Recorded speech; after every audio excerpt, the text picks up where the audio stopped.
Jalibun nafa' wa dafi'ud dar huwa Allah, fala tata'allaq bihi illa bihi. Tandaan mo na ang nagkakaloob ng kabutihan at ang pumipigil ng kasamaan ay si Allah.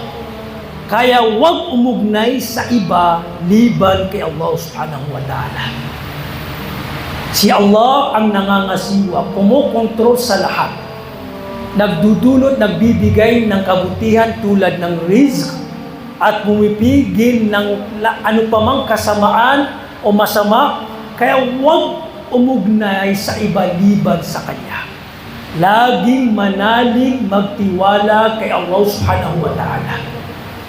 Nagninegosyo ka, gawin mo yung sabab dahilan at manalig ka kay Allah subhanahu wa ta'ala dahil siya ang nagkakaloob ng rizq, mga biyaya.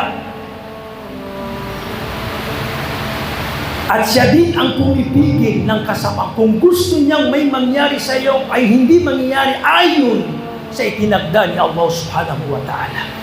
Kapag ito naging mapanatag sa ating mga sarili, na naunawaan natin, napagtanto natin, napag-alaman natin na si Allah subhanahu wa ta'ala nagbibigay, si Allah ang pumipigil, si Allah ang nagpapaangat, si Allah ang nagpapababa, si Allah ang nagbibigay ng karangalan, ay magiging mapanatag tayo sa mga pagsubok, mga suliranin na pinagdadaanan.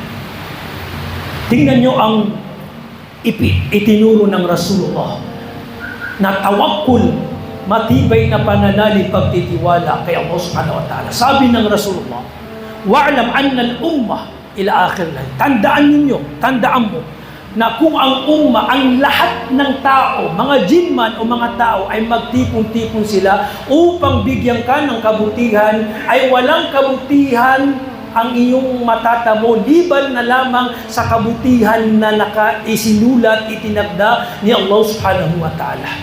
At kung ang lahat ng umma, mga tao man o mga jin, ay mag-ipon-ipon sila upang ipahamak ka, ay hindi ka mapapahamak liban na lamang sa bagay na isinulat, itinagda ni Allah subhanahu wa ta'ala na tatama, dadatag sa iyo. Tingnan yung iman, pananalig, pag-uugnay kay Allah subhanahu wa ta'ala. Ganyan dapat ang isang mu'min. Hindi nagwo-worry, hindi nagpapanik, hindi nalulungkot.